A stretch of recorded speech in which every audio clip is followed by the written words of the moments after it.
ऐसा क्या है मोबाइल फ़ोन में या टीवी स्क्रीन में कि बच्चे पलक भी नहीं झपकाते? माँ बाप कहते हैं हमारा नाम ही नहीं सुनता बच्चा, बट जैसी राइम चलाओगे कूदते कूदते कूदते आ जाएंगे. So that's very common. So the remedy and the best way to handle is kids today are overfed with chocolates, maybe some chips. वो कब ले सकते हैं या बिल्कुल ही नहीं लेना चाहिए? I would say definitely not more than once a week, all inclusive. आप बैठ के पेप्सी पी रहे हैं, बच्चों कह रहे हैं पेप्सी नहीं, it's not going to be followed. Mothers पीछे पीछे भागती हैं बच्चे खाना खिलाने के लिए. So that can lead into serious issues in development, sometimes choking hazard and behavior issues in the child also. Child should come up to you कि मुझे भूख लगी है. ब्रेस्ट फीडिंग पे बारे में थोड़ा एजुकेट करो हमें. A mother should exclusively breastfeeding for 6 months, and that doesn't mean कि 6 महीने के बाद breastfeeding बंद करके we switch to animal milk or food. We still continue it, but we add complementary food. Just yesterday in my OPD a parent came कि मैंने mother ने राजमा खाया और बच्चे की पोटी में राजमा आ गया. So that is something which is it believable?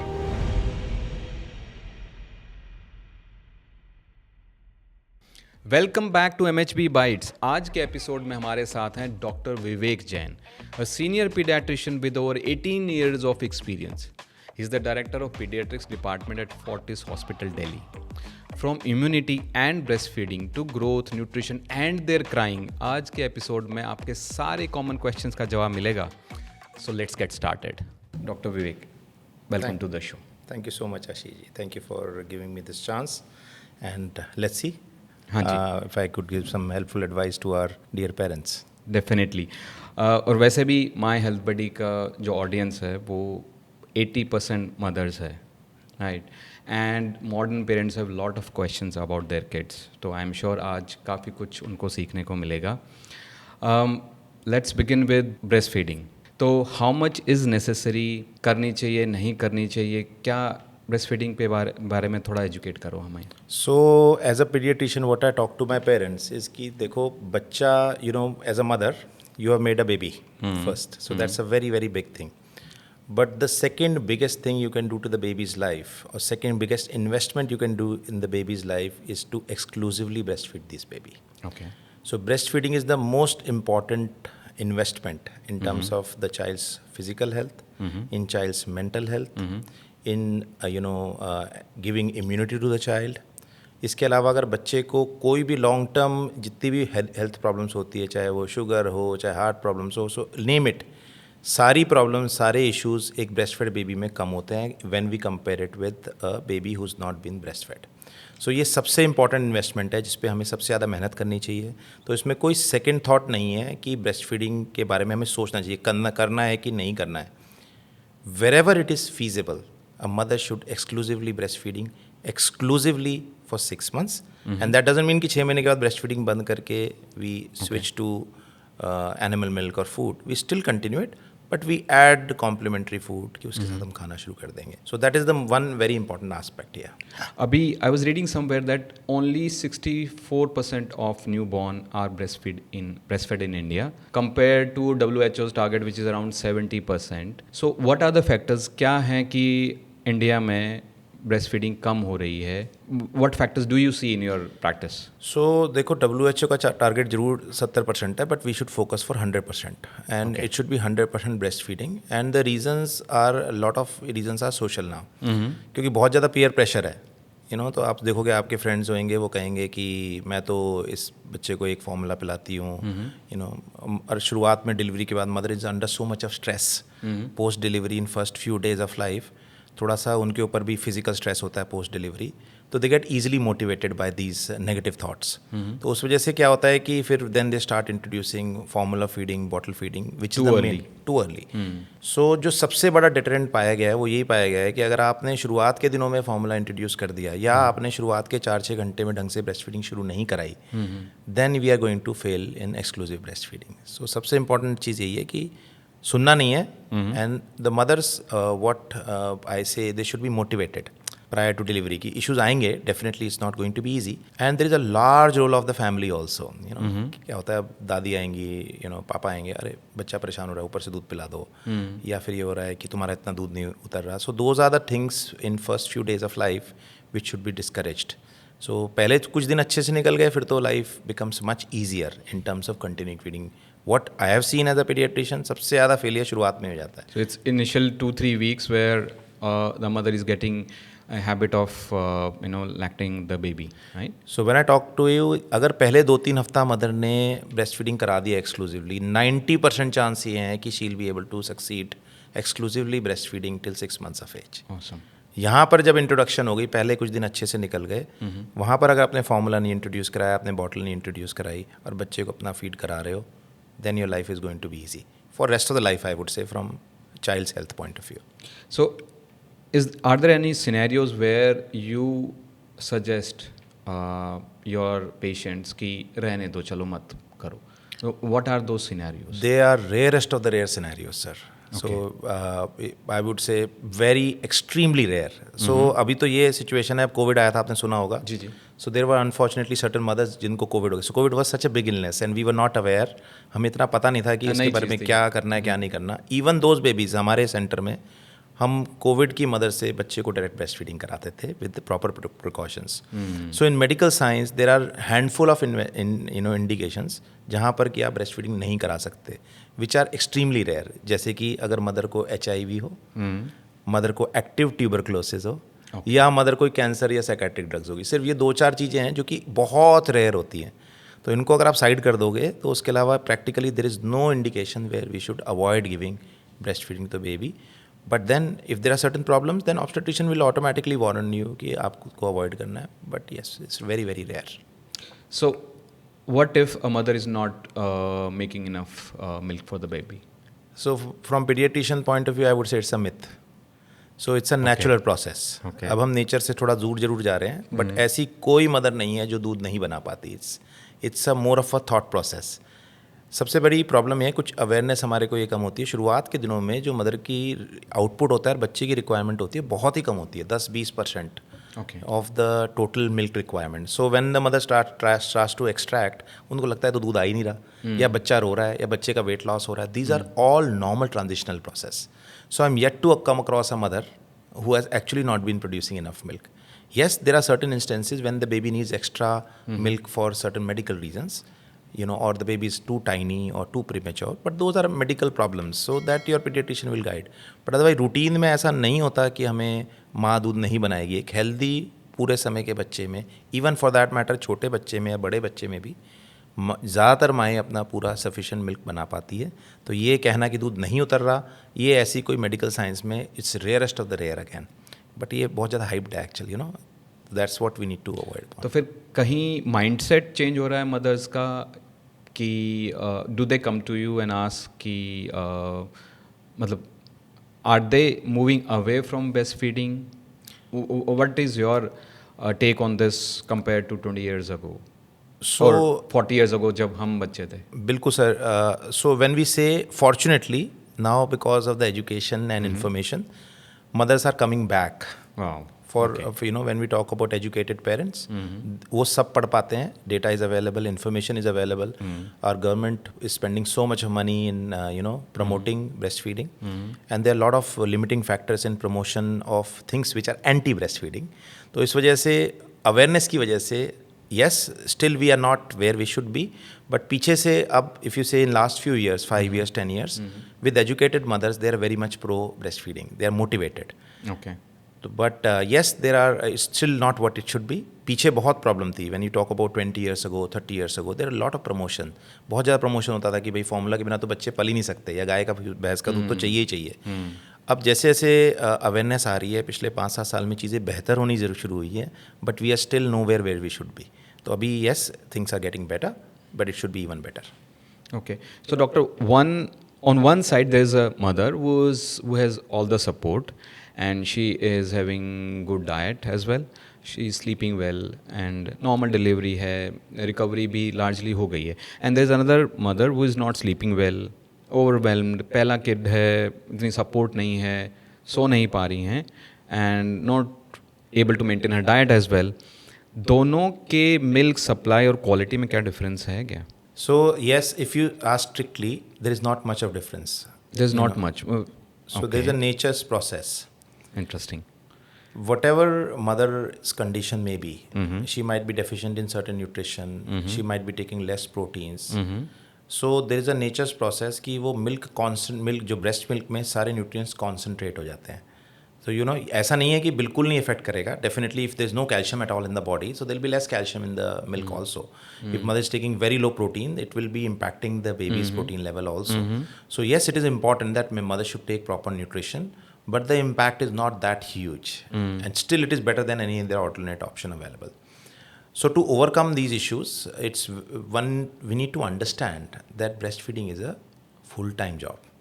तो ये ऐसा नहीं कि मदर के लिए आसान होने वाला है. सो you no everybody in the family, या पार्टनर हैं या ग्रैंड पेरेंट्स हैं या फिर यू नो हेल्प हैं, सो सबको मिलके बच्चे को सपोर्ट करना है in terms of the caring of the baby, specially in first few days of life, which is जो हमारी सालों से चलती भी आई है कि पहले 30-40 दिन मदर को जो डिलीवरी जच्चा होती है उसको हम हाउस होल्ड कोर्स से अलग रखते हैं और उनको सपोर्ट देते हैं, उनको यू नो सब खाने पीने का उनका ध्यान रखा जाता है. तो ये सब उसी के लिए किया गया है कि and it still required as you correctly said, that she can fully focus on breastfeeding and okay, yeah. So that is what is required, and then it's to large extent about state of mind also. First few days, as we discussed just now, are most difficult ones. इसको निकल गए तो फिर आगे life medically तो आसान होने वाली है. तो इसलिए इट्स वेरी इंपॉर्टेंट कि the family members come in, you know particularly the partner, उसको इक्वल रोल होता है उसमें कि उसको मोटिवेट करना है, सपोर्ट सिस्टम जो भी मदर को चाहिए वो करना है, बच्चे को हैंडल करने में टर्न्स लेनी है, यू नो बच्चा रो रहा है तो उसको चुप कराने में हेल्प करनी है, पैनिक नहीं करना है, because these are all normal stuff which has to happen, which will happen. So that way we are eventually able to overcome. So सबको प्रॉब्लम आती है. इफ़ सम मदर सेज कि मेरा बच्चा तो बड़े आराम से पल गया, इट्स नॉट ट्रू.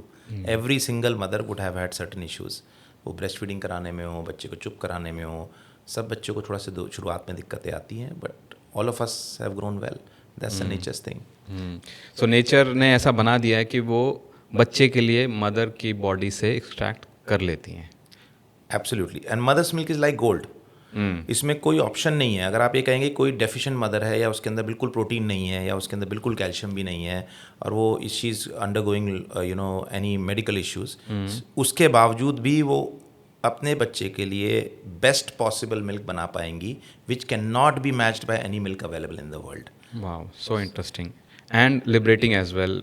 लोग आजकल पेरेंट्स बहुत प्रेशर में रहते हैं कि हम क्या खाएं, ऐसे मदर्स आपसे पूछती होंगी. So what advice do you give to such mother who say कि मैं अपनी डाइट में ऐसा क्या ऐड करूं कि my milk is good quality, enough nutrients, ऐसा मतलब आप क्या एडवाइस देते हो? सर देखो, इसके लिए हमारे पास ऑलरेडी अवेयरनेस है in terms of the diet has to be balanced.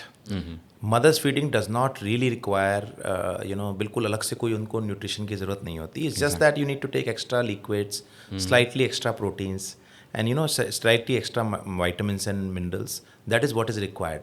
ऐसा भी नहीं है, एक मिथ है ना कि बच्चा है तो डबल खाना खाओ, ज़्यादा घी खाओ. So ghee is not something which is really required. ज़्यादा मीठा खाओ. What you need to have additionally in your diet is lot of liquids, lot of proteins, lot of vitamins, which ideally should be in natural form. But sometimes if we are lagging, we can give artificial calcium, which जो delivery की आपकी gynecologist हैं, they can advise, or pediatrician can advise. But yes, so it's important to have a balanced diet. All grains, all fruits, all vegetables, जो हम हमेशा पढ़ते आए हैं. दूध पीना है, पानी पीना है, जूसेस लेने हैं, फ्रूट्स खाने हैं. So that's what we need to follow. वो eating for two is not advisable. जो आप एक्स्ट्रा कैलोरी खा रहे हो वो आपका वेट गेन ही कराएगा. As we say in my health buddy as well, that you just need to have extra 500 calories for feeding. Everything extra is only going to add to your weight. Absolutely correct. So this में कोई doubt नहीं है, but at the same time this is not a phase where mother should focus on losing weight. Okay. So yes, it's important. You should not take extra calories. For that matter, you should not gain extra weight during pregnancy also. कि जो अब आप देखते हैं कि ज़्यादा खा के during delivery, before you deliver the baby, you know, because of two factors. One, you eat a lot, then you don't work out. अब ये हो रहा है ना कि अब डिलीवरी में हम की रिस्ट्रिक्शन हो गई है, bed rest and all those thing, which is really not required in most of the cases. तो वो जब एक्स्ट्रा वेट गेन करते हो तो उसका प्रेशर भी एक्स्ट्रा होता है. But then you know at the same time mother should not be fasting, she should not be taking extreme dietary measures, hypocaloric diet. तो वो चीज़ें बिल्कुल भी रिकमेंडेड नहीं है. Yes, she need to take certain extra calories and then as the nature is there, वो अपने आप वेट लॉस होना ही है, उसमें कोई क्वेश्चन ही नहीं है. If you breast feed your child, it is definitely going to reduce, as you said, 500 calories. 500 calories multiplied by 14 days. So automatically every 2 weeks you will lose 1 kg if you just follow the normal process of, you know, feeding and taking good food. Breast feeding के related एक और question जो रहता है वो ये है कि what foods to be avoided by the mother so that it doesn't affect baby's health and may be colic, और अगर इस तरह की कुछ कुछ चीज़ें जो भी होती हैं तो कुछ ऐसी चीज़ अवॉइड करने का भी है क्या? So yes, they come to me with that question. मैं एक आपको एग्जांपल देता हूँ. तो जैसे just yesterday in my OPD parent came कि मैंने बच्चे को राजमा खिलाया, मैंने मदर ने राजमा खाया और बच्चे की पॉटी में राजमा आ गया. So that is something which is it believable?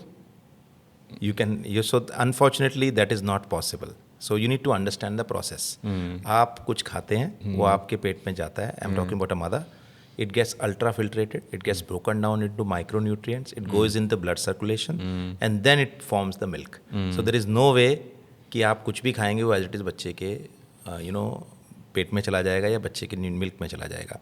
So whatever mother eats it gets filtered properly by our kidney and the liver. And then it gets transferred to the baby. So mother can practically eat everything, which will not directly impact the baby. But then, as we discussed, it needs to look after. She needs to look after her health. If she take too spicy, too oily food, which causes gastric discomfort or any sort of discomfort to the mother, it will indirectly affect the baby. But directly तो कोई इसका कोई वो role नहीं है कि आप राजमा ज़्यादा खाएंगे तो बच्चे को प्रोटीन ज़्यादा मिल जाएगा, कोलिक ज़्यादा हो जाएगा. It's a complete myth. Okay, तो खट्टा मीठा नमक मिर्च से बच्चे को कोई फर्क नहीं पड़ रहा है. Am I right in saying that? Absolutely, because salt does not reach your blood. So the milk is formed from your blood. It doesn't get formed from what you eat. तो when we talk about a mother, जो भी वो खा रही है P रही है तो वो पहले फिल्टर होएगा फिर उससे मिल्क बनेगा. There is no direct relation कि ये नहीं कि हमारे पेट से मिल्क बच्चे के मिल्क का कोई डायरेक्ट रिलेशन है. It will not be the case. Okay. Another interesting question here जो अभी अभी मेरे दिमाग में आया. What if a new mother who is breastfeeding wants to take some alcohol? So alcohol is a no in pregnancy and breastfeeding. There is no doubt about it. But there are certain specific guidelines. So by the way, I don't promote alcohol consumption in pregnancy and lactating mothers, or for that matter, anybody. For anybody. But there are certain specific guidelines for lactating mothers which they can follow. About taking alcohol. So those can be adhered to, considering which is the safe limit to take alcohol and how much gap needs to be maintained. They are all available. I don't want to promote it through your channel. Of course. Because that gives a wrong message. Overall, I would say no alcohol. But then if there is some, social pressure or mother is feeling overwhelmed, then there are certain guidelines which can be followed. But definitely not in first few weeks. No, so what I want to ask here is, as you said that she can eat anything and it doesn't reach milk for the baby. How is alcohol or any toxin which is metabolized in the liver reaches, मतलब वो effect science wise कैसे वो affect कर रहा है? Because it reaches our blood. Okay. So even our liver and kidney, when it is metabolizing, so you take alcohol, alcohol reaches your intestine, it reaches your liver, and then it gets into your blood. Okay. And then it can be excreted in the milk also. And that's so whatever reaches your blood, that can reach this. So spices don't reach our blood. Awesome. Rajma does not reach our blood. So but then alcohol, if you take in certain larger amount, it can reach the blood. And there are ample of studies which tell us what is the safe limit in the blood where we can breastfeed the baby. So then that's the logic behind it. Similarly, poisons also. If we say some poisons if we take or we smoke. So those are the things which can be indirectly. Because through blood they reach brain and that's how we feel high. Yes. Right. Exactly. So अगर blood में है तो वो milk में जाएगा. Blood में है तो वो milk में जा सकता है. And then there are, obviously this gets filtered, but even smaller quantity of alcohol, if we say even 1 mg, can be harmful for a growing baby. So that's what there are safe guidelines which are available कि कितना gap रखना है, 1 unit लेने के बाद फिर आपको milk extract करना है, discard करना है. All those are clearly laid down guidelines which can be adhered to if we have to consume alcohol, if there is no other option. But yes, as a child specialist, because हम तो बच्चे के advocate हैं, हम तो यही कहेंगे कि अल्कोहल मत लो कभी भी. तो बच्चे के लिए खड़े हैं हम तो. अपनी सोशल लाइफ आप खुद देखो है. I can say that. So that's what I would say to you and myself also. But then at the same time, there can be reasons where we cannot adhere to these things. There are some family functions, there are certain occasions, and there are some social pressure. So that's there. So but that's the logic when you talk about कि कैसे वो बच्चे को impact कर सकता है. Awesome. सो breast feeding topic काफ़ी vast है. एक चीज़ और इसमें जो मुझे पूछनी है आपसे, till when do you advise mothers to breast feed exclusively, और फिर उसके बाद कब कैसे बीन ऑफ करना है, थोड़ा सा उस पर टच करते हैं, and how to introduce solids. Yes. So again, this is a very vast topic, but briefly speaking, जो आपका terminology है exclusive breastfeeding. Exclusive का मतलब कुछ नहीं, not even water. Wow, not Not even even water. water, no artificial milk. So you have to give only mother's milk is a complete nutrition, all weather, every baby. Every mother produce tailor made for the milk for the baby for right age also. उसी माँ का एक महीने पे दूध की quality अलग होगी, 2 महीने पे अलग होगी, 3 महीने पे अलग होगी, 4 महीने पे अलग होगी, which looks after the nutritional requirement of that baby at that age. So fascinating. And also that is specifically for that baby. So if you are two mothers, both are humans, they are producing same milk, they have got different babies, they'll be producing different type of milk as per the baby's need. Wow. So when we talk about exclusive breastfeeding, it is till 6 months, which is only exclusive mother's feeding with no gutti, shahad, pani, nothing for first 6 months of life. पानी भी नहीं. Absolutely. Mother's milk is full of water. It is a complete nutrition. So first 6 months exclusive. And then the terminology weaning is not correct. It's about complementary feeding. So you add food after 6 months of age, Okay. which is mandatory. Because when we talk about a 6-month-old, they have additional nutritional requirement. They have additional iron requirement in particular. So then the food needs to be added at right time, which is at 6 months of age. And sometime rarely earlier also, depending on the condition of the child. And then you gradually continue breastfeeding at least till 2 years of age. Okay. Which would mean कि अगर आप 100% माँ के दूध पे 6 महीने पे, तो आप धीरे धीरे करके कम होता चला जाएगा, क्योंकि आप खाना शुरू करोगे. और 2 साल तक अगर कोई दूध देना है तो माँ का दूध देना है, बाकी खाना शुरू करना है. So that 80-90% of your food by 2 years is food and 10-20% is breast feeding, and then we can switch over to normal milk as per the mother's need. When you say so जब हमें solids introduce कर रहे हैं, what solids do you suggest, मतलब किस तरह का food होता है वो? So when we talk about the need and the solids, देखो कुछ पुराने ज़माने में कुछ होता था कि आपको लिक्विड से शुरू करो, दाल का पानी, चावल का पानी. Now we straight away need to go to solids, because there are 2 reasons to introduce solid. One, we need to look after the nutritional requirement of the child. Second is we need to get the child in the right habits. अब आप क्या होता है अगर chewing exactly, सो जो ओरोमोटर skills होती हैं वो सबसे अच्छी 6 महीने से लेके 1.5 साल तक डेवलप होती है. अच्छा. अगर आपने ये विंडो मिस कर दी तो आपको टेस्ट बर्ड्स, खाना चबाना, जैसे आप प्रॉब्लम देखते हो बच्चे के पीछे पीछे घोट घोट के खाना लेके हम लोग घूमते रहते हैं. That's a big problem. Children are not swallowing, they are not chewing, and that leads into lot of issues in terms of their development also. बाद में भी खाने में दिक्कत होती है. तो it's very very important that we start introducing food at right age, in the right texture, and the food has to be sort of a semi-solid paste-like food. So it has to be started at 6 months in a gradual manner, and then by 18 months the target is the child should be eating exactly same food what the family is eating. So that takes away all the pressure from the family कि भाई अलग से बनाना है. Exactly. And that is, and we invariably fail. जब भी आप parents से पूछोगे सब मेरे पास आके कहते हैं हमारा खाना तो खा लेते हैं, अपना खाना खाते नहीं है. तो वो that is because children are, हमारे बच्चे बड़े सोशल होते हैं. They copy you, they mimic you. आप कुछ खा रहे हो वही उठा के, जो आप कर रहे हो वही करने की कोशिश करेंगे. So your life becomes easy. You don't have to make a special food, and our food what you and I eat are ideally we try to ensure कि उसमें सारे न्यूट्रिएंट्स हों. If you make baby led food कि हाँ इसको ये पसंद है तो यही खिलाओ, तो उसमें कई बार न्यूट्रिशनल डेफिशिएंसीज होती है. So we have to give right food, start food gradually at 6 months and build up to full solid foods by 18 months of age. 18 महीने तक पूरा प्रॉपर बच्चे को सेम खाना खाना है जो हम लोग खाते हैं. दाल रोटी राजमा सब फिर घर के वाला खाना खा सकते हैं after 18 months. Ideally that should be the target. That should be the target. And invariably when we try, अगर हम कोशिश करते हैं तो हम पहुंच जाते हैं वहाँ पर. इट्स जस्ट दैट वो बार बार डेली अटैम्प्ट करने होंगे आपको. तो डॉक्टर एक क्वेश्चन मेरा ब्रेस्ट फीडिंग के अराउंड रह गया. जो if a mother is not able to breastfeed for some reason, right? And or maybe not exclusively. So what is the substitute for breast milk? So when we talk Closest. for any yes, correct. So by saying so, I want to say I don't promote anything other than breastfeeding. But then if the mother is not available or she is not able to breastfeeding for any XYZ reason, the only option to be given to the child before 4 months of age specifically is only formula food. which Only is the formula. only formula. No milk, normal milk? So formula milk is a milk which is produced from animal milk. Direct animal milk is not meant for human babies.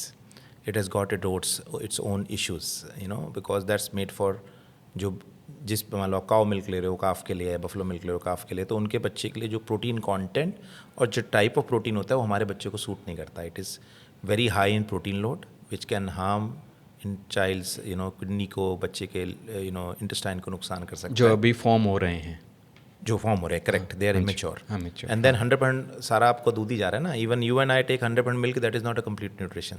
Mother का nutrition तो nature ने बनाया ऐसा है कि mother milk उसके बच्चे के हिसाब से बना है, बट जो काउ बफलो मिल्क है अनफॉर्चुनेटली वो नहीं बना है. So that then the alternate which we have is nothing but a formula unfortunately. After 4 months in certain baby जहाँ पे हमें मदर अवेलेबल नहीं है, तो we can start food a little early. So 4 महीने 5 महीने पे भी खाना शुरू हो सकता है. अगर माँ का दूध अवेलेबल नहीं है तो हम उसकी जगह खाना शुरू कर सकते हैं. बट 1 साल 1.5 साल 2 साल तक बच्चे के पास अगर कोई दूध देना है तो माँ का दूध ही होना चाहिए.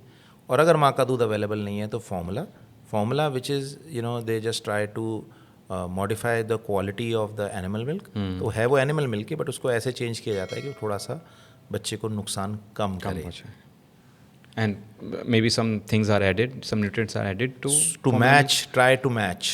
So nobody can match, as I said, breastfeeding, but then they try to make it safer, जिससे कि बच्चे को medical issues या problems कम हो, so that's what they do.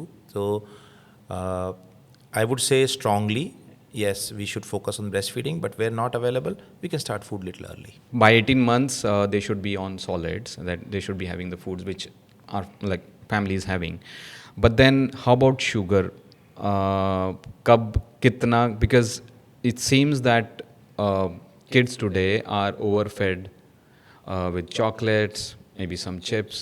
वो कब ले सकते हैं या बिल्कुल ही नहीं लेना चाहिए? क्या, how do you guide parents on this? So as you are already aware, and then all of us are aware, that most of these packed processed food, they are just empty calories, or they are rich in sugar, or they are rich in allergens.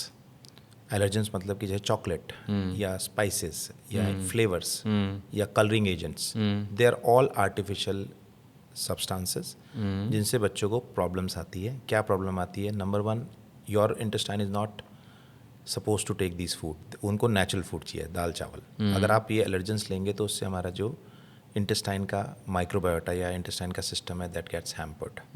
फिर number 2, हमारी body expose होती है उन allergens को, कि जिस चीज़ से हमें excess of chocolate if you are consuming, you and I, तो हमारी बॉडी उसको रिएक्ट करने लगती है. So that's why we see lot of cases of asthma, skin allergies in the specifically in children who consumes excess of junk food. Number 3, it causes sugar craving, sugar rush. Number 4, it interferes with child's proper eating habits. अब आपको मीठे की आदत पड़ रही है, chocolate दे दो, chocolate खा लेगा बच्चा, कुछ खाएगा ही नहीं. तो they get away from, so उससे न्यूट्रिशनल इश्यूज होते हैं. It can lead into both obesity and it can lead into a child being underweight, क्योंकि वो खाना खा नहीं रहे हैं, उनको सिर्फ जंक फूड पे रहना है. सो माई टेक, और which we are already aware, is it should be minimum possible. Unfortunately ये बहुत राइज पर है. पेरेंट्स आते हैं मेरे पास, बच्चा रोज़ की एक बिस्किट खाता है, रोज़ का एक चॉकलेट खाता है, रोज़ की एक टॉफ़ी खाता है. Whether that's all right? It's not all right. We must refrain children from eating packed processed food. उसमें सब कुछ आता है. बिस्किट्स आते हैं, टॉफ़ी आती है, चॉकलेट आती है, चिप्स आते हैं, अचार आता है, केचप आती है. That should be avoided. Juices. And when we explore the histories, when the children come to me की एलर्जी है, जब उनकी हिस्ट्री हम डिटेल में देखते हैं तो पता लगता है रोज़ थोड़ा थोड़ा थोड़ा खा रहे हैं. They are consuming a bit of these allergens. So I say definitely not more than once a week, all inclusive. Okay. जिसमें सब कुछ है, कि ये नहीं कि आज एक चॉकलेट खा ली, कल एक आइसक्रीम खा ली, परसों चिप्स खा लिया. So that should be avoided. तो थोड़ी सी चॉकलेट दी है तो वो एक वीक का कोटा हो गया. This is what you're saying. That's what we need to do. So we need to train. By what age? कब तक ये कब तक रहना चाहिए? हमेशा. आपके हमारे लिए भी सेम है. अच्छा, ठीक है. So ये ना, आई वुड से कि we should not introduce this till the child. अब हमारे पास पीयर प्रेशर है, बच्चा स्कूल जाना शुरू कर दिया, वहाँ देखेगा, तो आइडली हमें ये सब चीज़ें 2-3 साल तक तो इंट्रोड्यूस नहीं करनी चाहिए. But once introduced, then we need to restrict it to not more than once a week.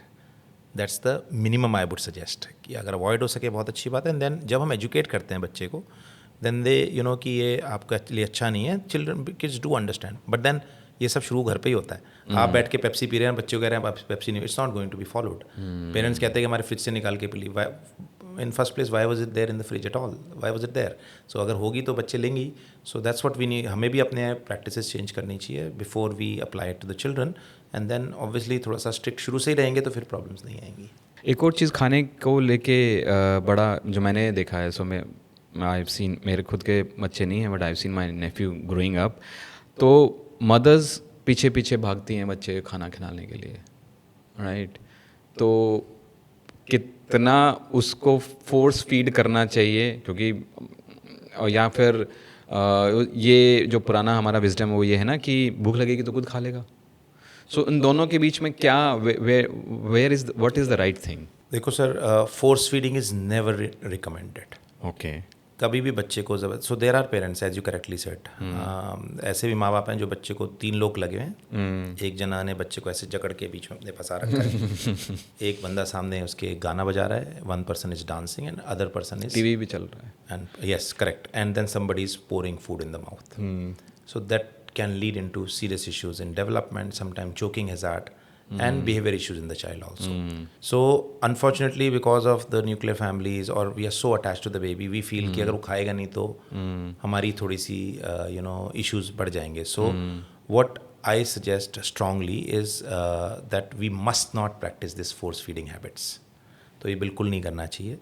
आपकी जो पुरानी बातें हैं कि जितना बच्चा खुशी खुशी खाता है उसको खाने दीजिए। There is no defined guideline कि बच्चे को कितना खाना चाहिए।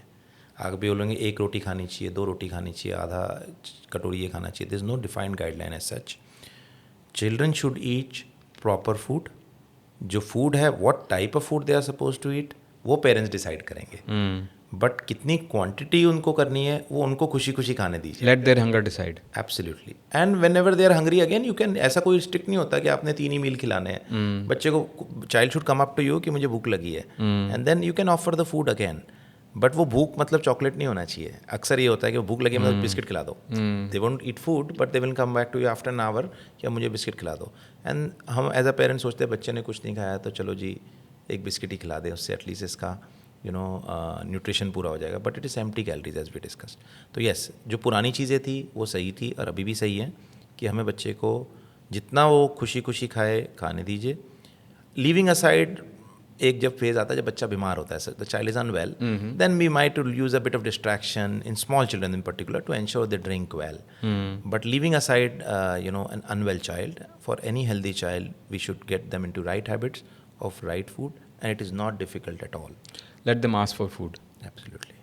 सो जो छोटे हैं बिल्कुल 1-2 साल के, can they ask for food? They can, how do they show that they are hungry? They will cry. So they will cry, they will ask for food, and then there has to be a bit time-based food also. They will show signs Okay. of, And mother would know. Mother would know or everybody would know कि child is crying is, or there's a time-based, अब वो रोना शुरू हो गए हैं. Eventually, for breastfed babies, they start looking for mother. Whenever they are hungry, they will start asking कि they want to be fed. But then actively, when we are going from breastfeeding to mixed feeding, mixed मतलब food और वो, तो जब वो बच्चा demand करा तो that will be a cue for you where you can offer food. But yes, we should just try to offer them food once they are over 6 months of age instead of only breastfeeding. Awesome. एक और important topic parents के लिए रहता है immunity. बच्चे बार बार बीमार पड़ते हैं, राइट? और तो how much is too much? भाई बच्चे तो बीमार पड़ेंगे, हम लोग भी बीमार पड़ते हैं, लेकिन वो फ्रीक्वेंसी क्या है और कब उनको ये लगना चाहिए कि कुछ गड़बड़ है, या कब लगना चाहिए कि इट्स ओके, मतलब किड्स हैं, they will fall sick? So how what is your take on that? So sir, unfortunately yes, that's nature's rule again कि बच्चों की जो इम्यूनिटी होती है, जो मदर से मिलती है, एंटीबॉडीज़ मिलती है प्रेगनेंसी के थ्रू या ब्रेस्ट फीडिंग के through, it starts to wean off by 6 to 8 months of age. तो 4-6 महीने के बाद बच्चे नेचुरली बीमार पड़ना शुरू हो जाते हैं। तो वो अपनी इम्यूनिटी बनाएंगे फिर, वो उन एंटीबॉडीज़। करेक्ट है, तो वो उस वायरसेस से एक्सपोज होते हैं। तो कुछ तो स्पेसिफिक एंटीबॉडीज़ बनाते हैं उस वायरस के अगेंस्ट, और कुछ जनरल बनाते हैं। You can't create antibodies against every single virus, but then आपकी जो वो धीरे धीरे करके आपकी एंटीबॉडीज़ बननी शुरू होती है। You fall sick once, you fall sick again. So unfortunately between starting from 6 months onward till 2 to 3 years, children do fall sick often with fever, cough, cold, vomiting, loose motions, up to 6 to 8 times a year, sometime even 10 times a year.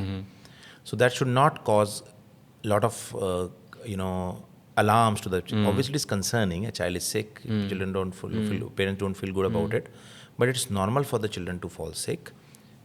I would say 6 to 10 times a year, as far as they are not catching any serious infection. What is serious infection? Bar bar pneumonia हो रहे हैं, hospitalisations हो रही हैं, बार बार antibiotics देनी पड़ रही है, child's growth is getting significantly hampered because of these infections, बच्चे ठीक ही नहीं होते, फीवर चलता रहता 10-10, 12-12 दिन. Those are signs of poor immunity which are extremely rare in normal healthy children, considering we have covered up all our bases, which is number 1 breastfeeding, number 2 proper food, number 3 aspect is we'll come up to that, which is probably about vaccinations and and when the children are older about the outdoor activities.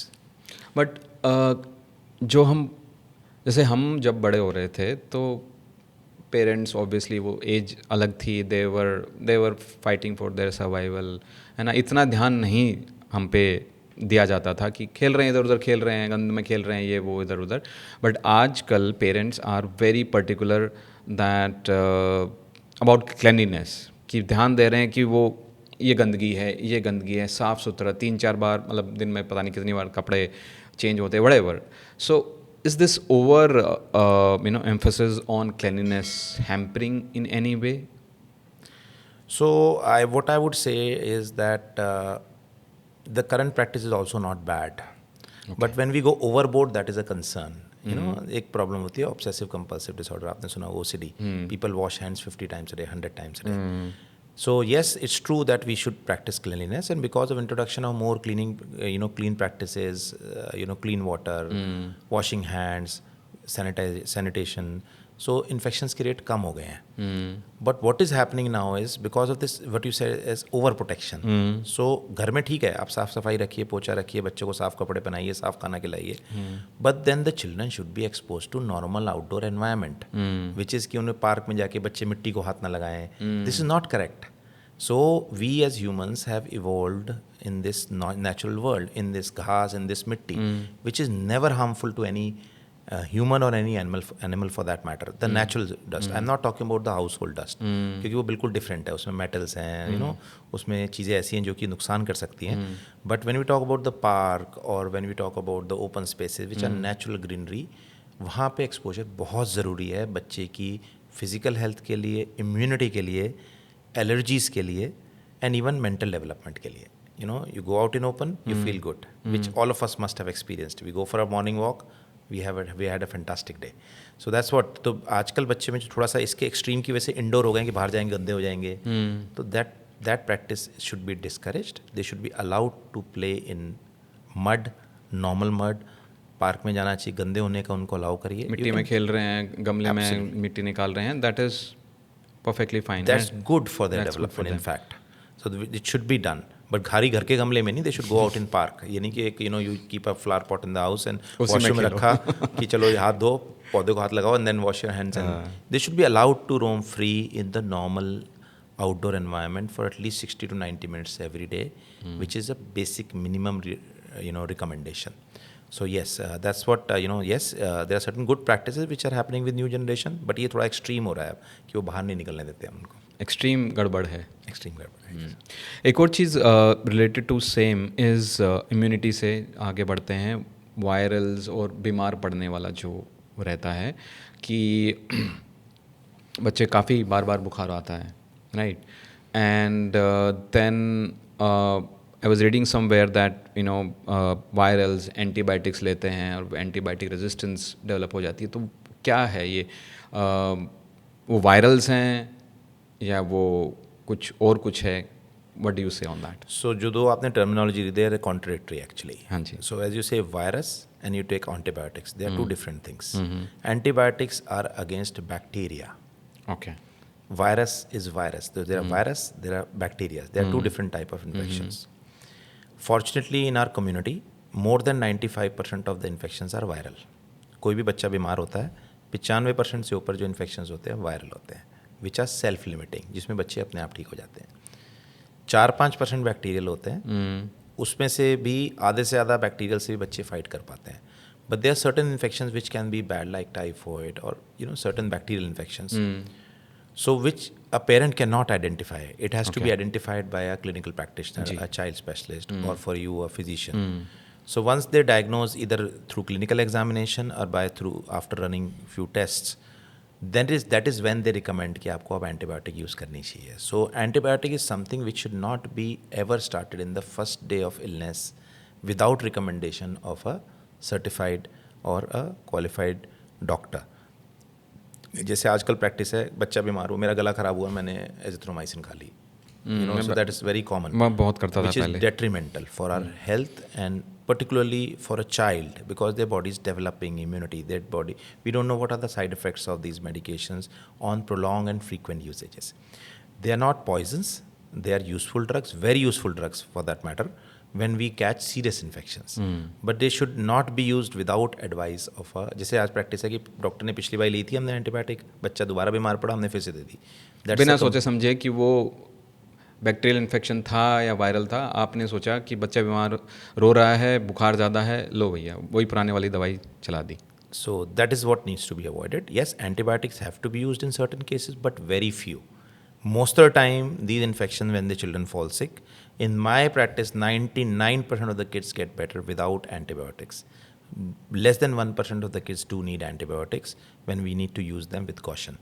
तो वो and then they are fine, not that कि आप antibiotic दोगे तो उनको कोई, अगर आप साल में 1-2 कोर्स किसी कारणवश लेना पड़ गया, it is not really that harmful because we have to calculate risk versus benefit. आपने बैक्टीरियल इन्फेक्शन अगर untreated छोड़ दिया, it can really cause serious issue in the child की requiring hospitalization or even child falling sick very badly. तो ये मेरा ये message नहीं है कि आपके पीडियाट्रिशियन एडवाइस कर रहे हैं और आपको नहीं हमें एंटीबायोटिक नहीं खानी है. अगर डॉक्टर एडवाइस कर रहे हैं तो एंटीबायोटिक खानी है, चाहे साल में 2 बारी खानी है, 4 बारी खानी है, अपने आप से नहीं खिलानी है. सेल्फ डायग्नोज मत करो जी, है ना.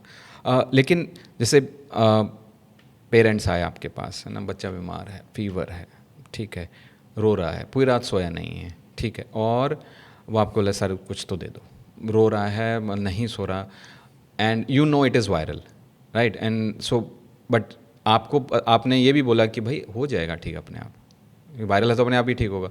सो how do you know deal with in such a situation? So sir, what we need to give the parents in such a situation is actually education, not really medicines. It is very important that कि हम शुरू से ही अगर parents को बता के चलें कि this is how the course, जैसे as I told you just now, कि अगर आज फीवर हुआ है, it will take 3 or 4 days for the child to get better.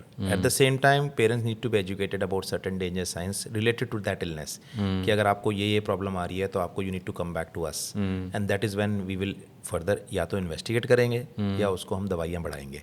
So when a parent come to me with fever, and obviously even I and you, हमारा कोई family member बीमार होता है, forget about the child, तो you feel that world is stopped, तो you feel very bad. Overnight अगर बच्चे को तेज बुखार है तो मुश्किल लगता है, and parents come to you for help.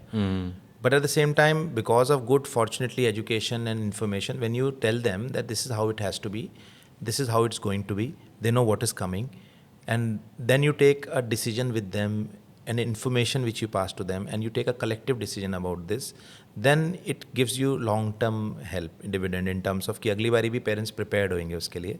So I don't promote कि बच्चे को घर पे ठीक करें. Child is not well, go to your doctor. But going to doctor, when they come to me, I'd say कि आप मेरे पास दवाइयाँ लेने नहीं आए हो. You have come to me to ensure that the child is not suffering from some serious medical problem which requires any additional treatment in addition to supportive care, which is like paracetamol or water or fluids. उसके अलावा अगर कुछ और आपको additional चीज़ें चाहिए तो वो आप रूल आउट करने के लिए डॉक्टर के पास जाते हो, ना कि आप इसलिए जाते हो कि डॉक्टर आपको 4 टेस्ट और 5 दवाइयाँ लिख के देंगे.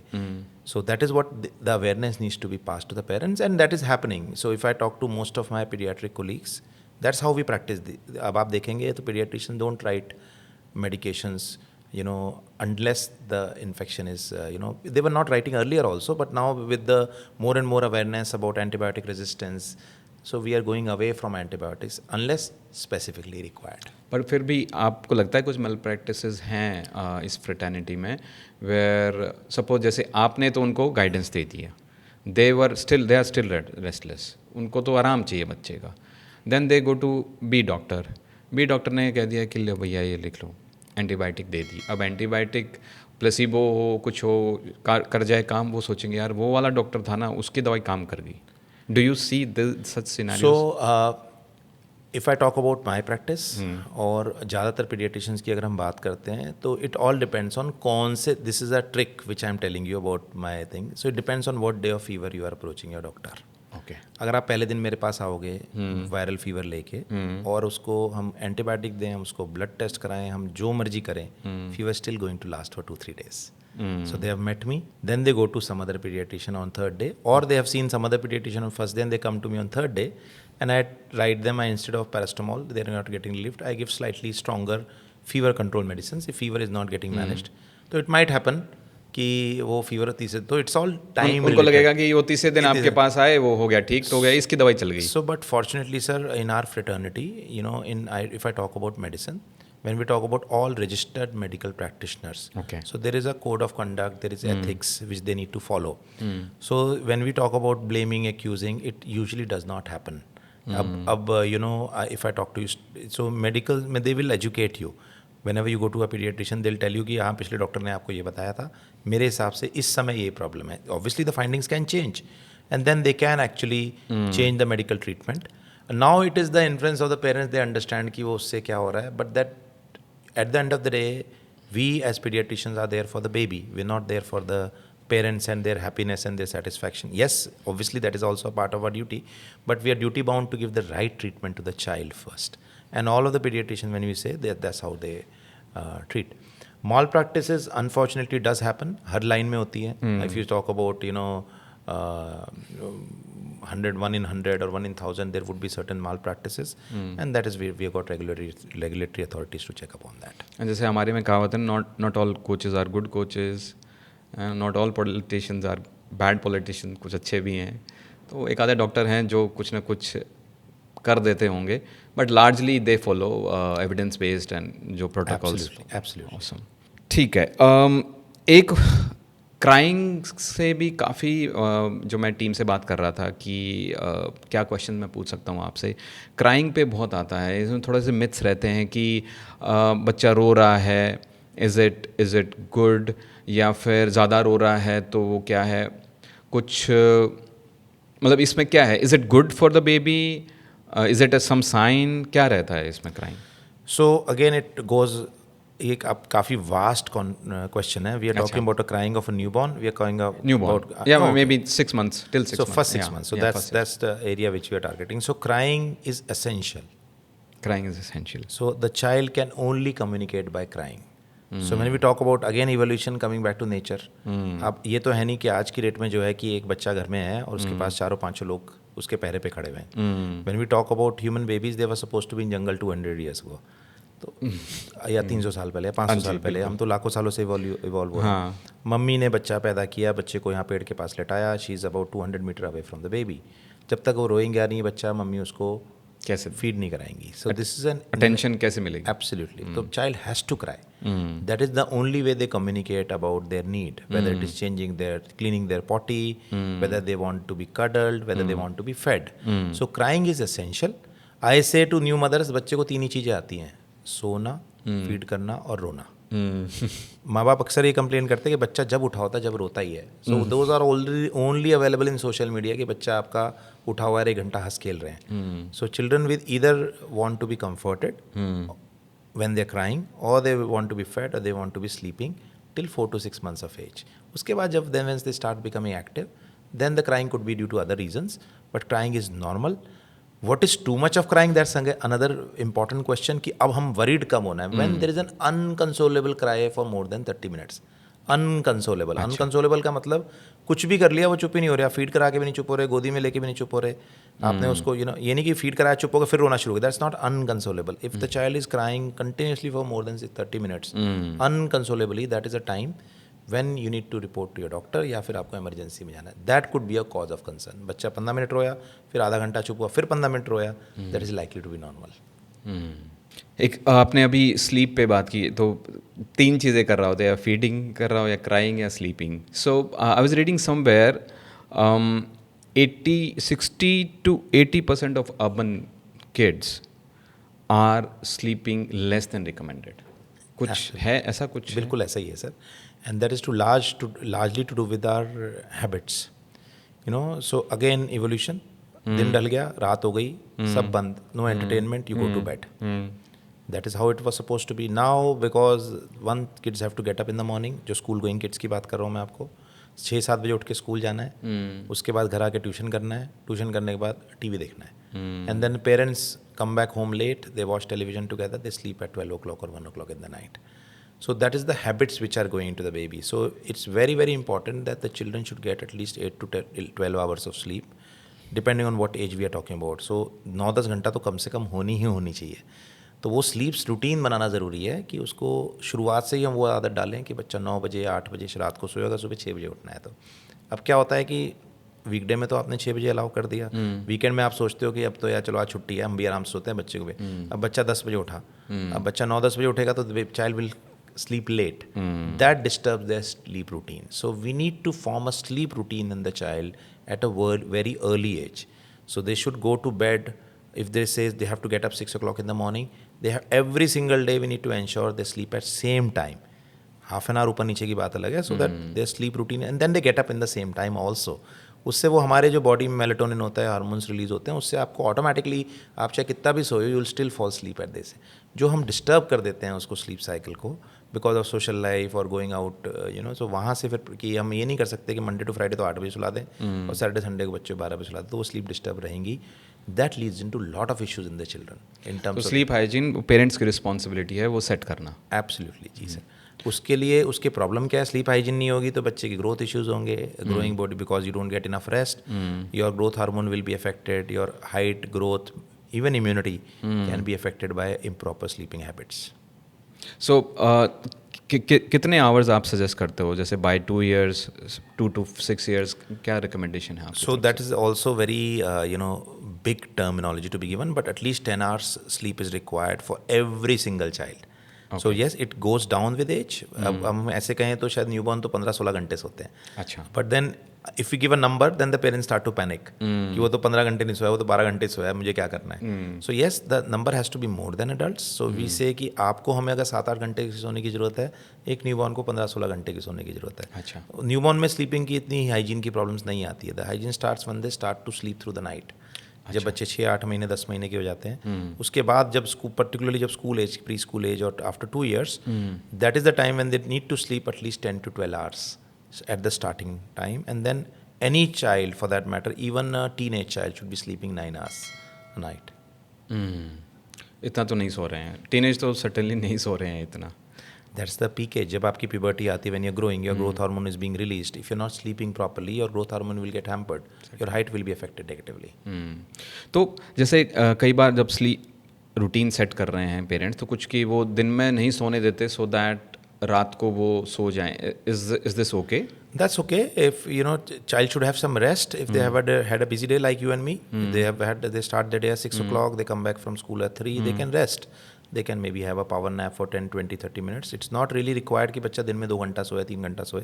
Obviously, if they sleep for long hours in the daytime, then nighttime sleep will be.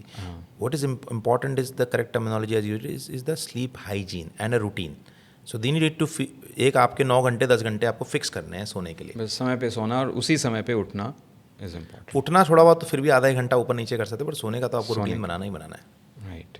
And आपकी सोशल लाइफ से उसको डिस्टर्ब मत होने दो, मिनिमाइज करो. एब्सोल्युटली. एक चाइल्ड न्यूट्रिशन पे भी डॉक्टर डिस्कस करते हैं. जैसे I was reading somewhere 80%, more than 80% of the children are vitamin D deficient. तो क्या इशू आ रहा है? मतलब हम वैसे ही generally Indians are vitamin D deficient, मतलब 70-80% ओवरऑल जनता ही है, लेकिन बच्चों में क्या इशू आएगा अगर वो विटामिन डी डिफिशिएंट है और क्या करना चाहिए? So this is a very, very important relevant topic which you have asked for. So when I say as a pediatrician, माँ बाप मेरे पास आते हैं, बच्चे को ये सप्लीमेंट दे दो, कुछ ग्रोथ बढ़ाने का न्यूट्रिशन दे दो, कोई मल्टीविटामिन पिला दो, कोई आयरन दे दो, कैल्शियम दे दो. So as we have discussed, mother feeding starting from day 1 is complete in every nutrition except vitamin D. अच्छा.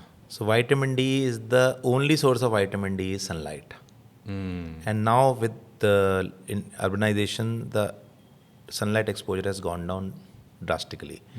So that is one problem which unfortunately we are facing. Now it is recommended by most of the pediatric bodies that we should routinely give vitamin D to all children from day 1.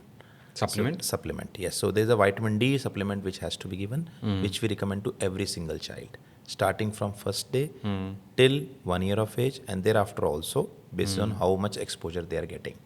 So that is the only thing which is lacking in our normal diet or normal nutrition for all of us. So either we need to have ample nutrition exposure, या तो हम sunlight exposure हो, but unfortunately नहीं हो पाता because of various reasons. So that's when we need to have, either our food needs to be fortified with vitamin D, which is not happening. That's what we need to take vitamin D supplement to all the children needs to get it. I recommend to all my normal healthy children also. So either we test them or we give them a basic supplement, which is absolutely safe if given in therapeutic dose. Okay, तो ठीक है, और sunlight का exposure ज़रूरी है Absolutely.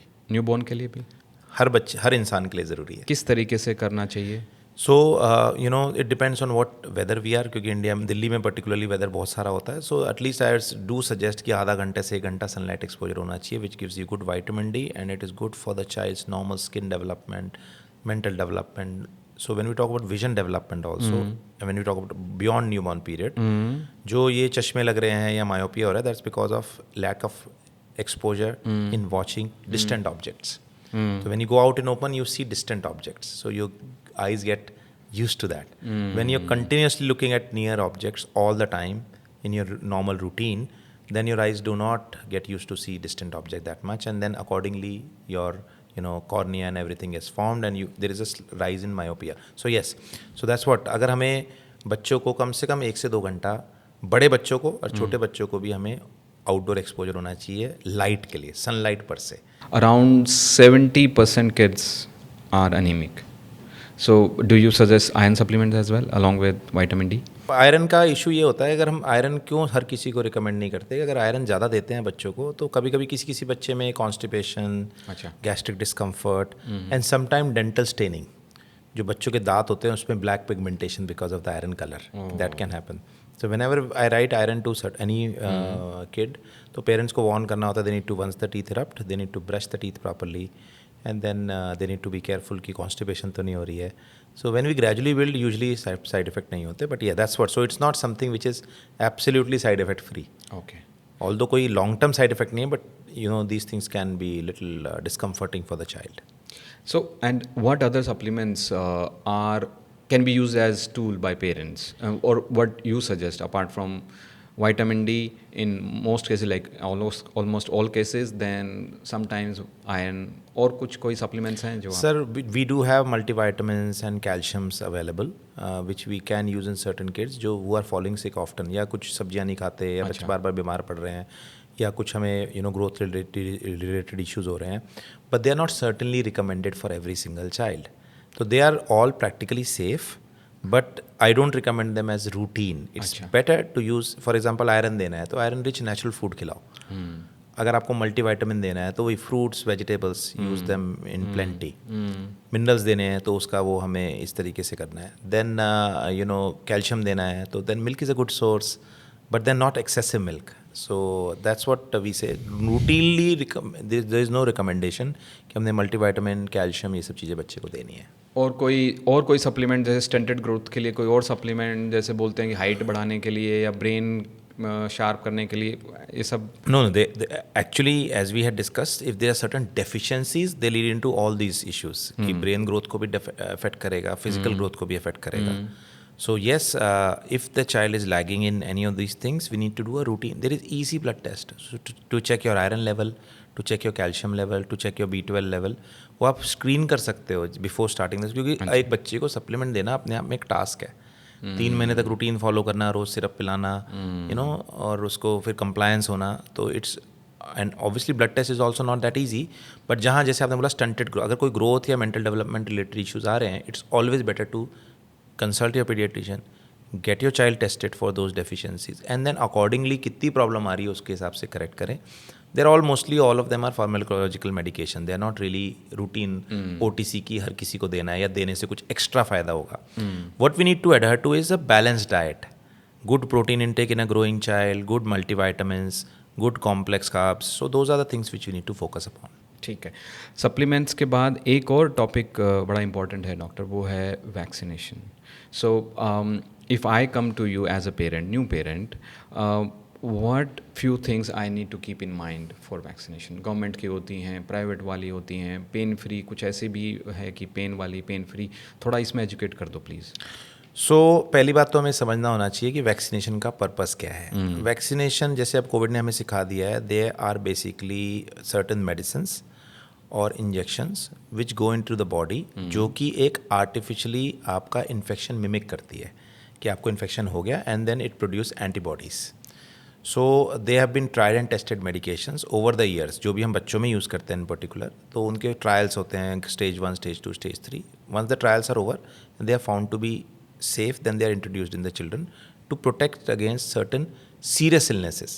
So vaccines, common cough, cold, common diarrhea वायरिया के लिए नहीं होती. They are against certain infections which can be dangerous to the child, like tetanus हो गया, like rotavirus हो गया, like pneumonia हो गया, like hepatitis A हो गया. So those are the vaccines. Now when we talk about what and where to be given those vaccines, एक चीज़ clear है कि हमें बच्चे को जो मैंडेटरी जो सरकारी वैक्सीन लगती है वो लगानी ही लगानी है. So our government of India, because most of the people can not afford the private vaccines, so there are certain vaccines which are available in government sector, जो कि which cover say 60-70% of the normal vaccines available, but they cover for most of the dangerous illnesses like tetanus, rotavirus. So vaccine लगाना पहली ज़रूरत है. इससे matter नहीं करता हम प्राइवेट लगा रहे हैं कि गवर्नमेंट लगा रहे हैं. जो वैक्सीन गवर्नमेंट में अवेलेबल नहीं है, and if you want to go for certain versions of the vaccines which are say more purified, more advance, maybe slightly more potent, then we can opt for certain privately available vaccines, but that is not a priority. First thing is every single child has got this right कि उनकी जो primary vaccines है like DPT, रोटा, pneumonia, वो लगनी चाहिए, और चाहे वो सरकारी में लगे, प्राइवेट में लगे. Then there are certain vaccines which are available in private sectors, which are not available in government sectors, which parents can opt for because that involves cost. So if they are comfortable, they should opt for those, and then those vaccines should also be covered ideally because they protect against name, जैसे आपको chicken pox हो गई, hepatitis हो गई. So these are the vaccines which are unfortunately not available in government sector as if now. Soon they would be. So till they're not available, you can opt for them in private setup if you like. So the advantage of these vaccine is कि ये नहीं कि हमारे बच्चे को जब infection होगा जब लगा देंगे. Unfortunately it doesn't work that way कि आप किसी से चिकन पॉक्स के आदमी से मिल गए फिर आप कहते हो बच्चे को वैक्सीन लगा दो, उससे प्रोटेक्शन मिल जाए. ऐसा नहीं होता. एंटीबॉडीज पहले से बननी होनी. Exactly. So that's what it takes time. So 2 weeks, 3 weeks, 4 weeks, and certain time there are 3 or 4 doses course before you develop antibodies. So if you need to protect a child against some vaccine preventable illnesses, तो उनको आपको vaccine पहले ही लगा के रखनी होगी. So they are very safe if I say use that, क्योंकि बहुत ज़्यादा होता है कि दवाइयाँ जा रही हैं, केमिकल जा रहे हैं, बच्चे को क्या नुकसान होगा. So there have been enough ample trials before. हमारे काफ़ी स्ट्रिंजेंट रूल्स हैं इंडिया में वैक्सीन को लेके. Whatever the vaccine have been introduced in our country, they have all been undergone rigorous trials and they have their safety profile, their side effect profile, their long term efficacy and long term issues in the developing child has been studied thoroughly. जब ये पता लगा कि इनके vaccine के फ़ायदे उनके नुकसान से कई गुना ज़्यादा हैं, then only they are approved and they are allowed to be given in children. So that's how they are very very safe if given in the right place. So parents को जो वैक्सीन है वो हमेशा health care setup में लगानी चाहिए. Rarest of the rare cases में vaccine में साइड इफ़ेक्ट होते हैं which can be handled in almost all the cases. It's just that हमें थोड़ा वेट करना चाहिए वैक्सीन लगवाने के बाद इन हेल्थ केयर सेटअप कि अगर कोई एडवर्स इफेक्ट हो that can be taken care of. Long term effects practically zero है. टोटली सेफ हैं. अपना दिमाग ज़्यादा ना लगाओ इन चीज़ों में. जो डॉक्टर बोल रहा है वो करो और गवर्नमेंट बोल रही है जो. Absolutely. So if you are going for somebody for an advice, we need to follow their advice, whether it is a doctor or even government, because they have taken a responsibility of masses. And whenever they introduce certain guidelines or certain recommendation, obviously there are a lot of people who have lot of homework, lot of effort, lot of data has gone into it before they declare it as safe or they introduce in for the public. Okay. After vaccine एक और जो important topic है doctor, वो है behavioural issues या cognitive issues, जैसे आजकल सुनने में आते हैं, जैसे ऑटिज़म हो गया या डिसलेक्सिया हो गया या और भी हैं. तो are they on rise now और what are the reasons if they are on rise, या हमारे टाइम में नहीं होते थे क्या? मतलब what do you say on this? So आपके दोनों क्वेश्चंस का आंसर डिफरेंट है. So first is yes, are they on rise? The answer is yes, they are on rise. और दूसरा क्वेश्चन ये था आपके, क्या वो पहले नहीं होते थे? पहले भी होते थे. दो कारण है अब उनका बढ़ने का. एक तो we have been able to identify it bit more, More diagnosis. so we can correct them more. Second, there is a significant rise because of the change in the social structure. Okay. You know, so and then lot of introduction of certain new things which as a human we are not supposed to be exposed to. So Okay. you know, so if there is not human exposure, for example, एक छोटा बच्चा है, वो उसको आप बहुत ज़्यादा शुरुआत में गैजेट से इंट्रोड्यूस करते हो, राइम सुनते हैं, स्क्रीन देखते हैं, so they don't develop those interperson and social skills, some of the children. And they then eventually go on to develop something called as pseudo autism, when they don't do eye contact, they don't talk, they don't listen. माँ बाप कहते हैं हमारा नाम ही नहीं सुनता बच्चा, अच्छा. बट जैसी राइम चलाओगे कूदते कूदते कूदते आ जाएंगे. So that's very common. So that's because the children have developed their own world, an artificial world which they are involved in, where they are, you know, they enjoy those screen, but when they talk about human contact they don't really enjoy that. तो उस वजह से फिर उनकी जो long term development होती है that can also get affected. So the remedy and the best way to handle is, as we all know, no screen time Okay. for children less than 2 years of age, and thereafter also restricting it to not more than an hour a day. So that's the standard recommendation, because the screen is something which can, you know, cause a lot of social issues, lot of, as you said, dyslexia or ADHD. you know, ADHD, because they see certain things which they are not supposed to see, which their, you know, developing brain is not good for their developing brain. They have to be under, you know, for example, आप movie भी देखने जाते हो, उस पर लिखा होता है parental guidance. As a parent child undergoes, कोई ऐसा सीन देखते हैं जिससे वो डिस्टर्ब हो जाते हैं, they have parents next to them, they can ask questions and then we can rectify their thought process. But if they're on the screen, there's no check on it. Exactly. What they're watching. So that's good, not good for growing children.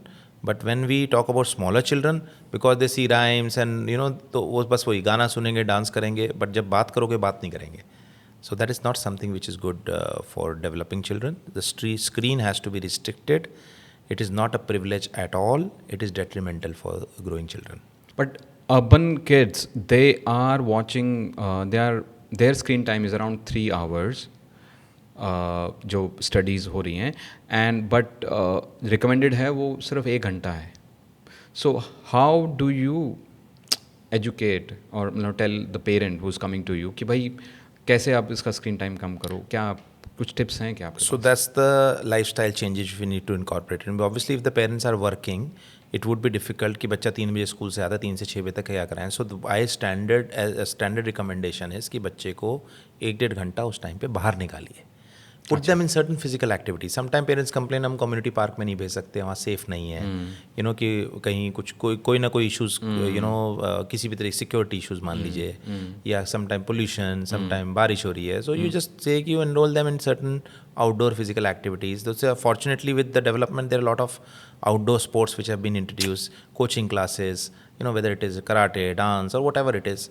तो 1-1.5 घंटा बच्चे को जब उसमें involve करते हैं, शुरुआत में बहुत रेजिस्टेंस होती है बच्चे को, but then after you see after 1 or 2 months they start loving it like anything. So that becomes, जैसे हम लोग भी बचपन में होते थे, we used to go out and play with our friends, 1-1, 2-2 वापस नहीं आते थे 2-2, 3-3 घंटा खेल के. So outdoor exposure is very very important. So it's difficult to start initially, but once we start introducing it, then the children start to enjoy it and they themselves mold themselves in that frame कि वो screen की जगह उस चीज़ों पे ज़्यादा focus करेंगे. लेकिन उसमें ट्रायल एंड एरर लगेगा पेरेंट की साइड से कि कभी कराटे में जब उनको इंटरेस्ट नहीं आया तो some other sport till the time they find something which they enjoy. Yeah, so there has to be a variety, what I feel from my experience. So जैसे karate is something which you don't want to do all your life. Yeah. You know, maybe cricket is one exception with boys, maybe dance is one exception with girls, they enjoy it, but they want a variety कि 2-3 दिन कुछ कराया या 3 महीने एक class कर. there has to be a pattern. उनसे पूछो क्या करना चाहते हो, you want to change it, you want to try something new. So you can't do badminton 6 days a week for 10 years of your life unless you want to become a professional badminton player. So you need to add variety to it as per the child's choice. Give the option, make them at this. By doing so, आप उनको decision making में भी involve करते हो, उनका thought process भी समझते हो. तो पेरेंट्स फील कि हमें इसको कोई बैडमिंटन प्लेयर थोड़ा ना बनाना है जो हम इसको इतना खिलाएंगे. But that's not what you do it for. You do it for their development and to develop their motor skills, their brain development, they need to learn to competitiveness. You know, competitiveness ये नहीं कि हमें first आना है. They need to learn to lose also, which we are lagging these days.